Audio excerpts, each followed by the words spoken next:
Hello everyone, welcome to my channel. పండుగ season అయితే వచ్చేసింది కదా, సంక్రాంతి త్వరలోనే వచ్చేస్తుంది. సో సంక్రాంతికి పిండి వంటలు అయితే అందరూ చేసుకుంటారు.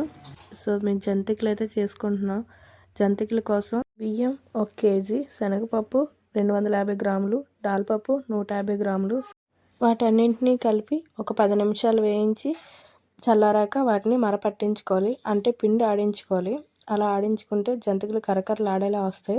ఈ పిండిని తీసుకొని అందులో 2.5 స్పూన్ల కారం వేసుకోవాలి, 1/2 టీ స్పూన్ జీలకర్ర, ఇంకా 2 టీ స్పూన్ల వరకు నువ్వులు వేసుకోవాలి. నువ్వులు వేసుకోవడం వల్ల చాలా టేస్టీగా ఉంటాయండి జంతికలు. మీకు నచ్చితే వేసుకోండి, లేదంటే స్కిప్ చేసేయచ్చు.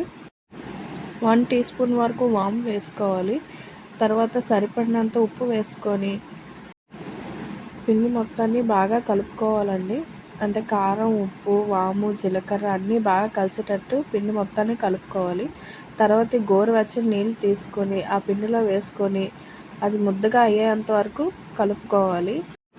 కొలతల్లో చెప్పాలంటే 1 గ్లాస్ పిండికి 1/2 గ్లాస్ వాటర్ సరిపోతుందండి. మేమైతే 4 గ్లాసుల పిండి తీసుకున్నాం, మాకైతే 2 గ్లాసులు వాటర్ సరిపోయింది.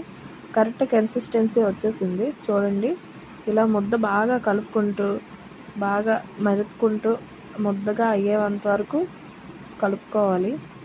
చూడండి, ఈ విధంగా ముద్దగా అయ్యేంత వరకు కలుపుకోవాలి. బాగా కన్సిస్టెన్సీ అనేది చివరిగా ఇలా రావాలి.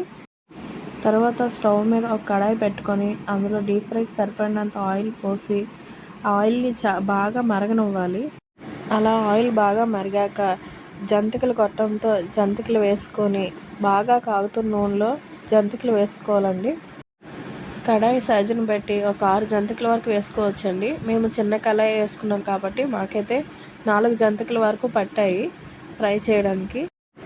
ఈ విధంగా ఆయిల్లో బబుల్స్ అనేవి తగ్గాక జంతికల్ని బయటికి తీసేయాలండి. లైట్ బ్రౌన్ కలర్ వస్తే చాలు.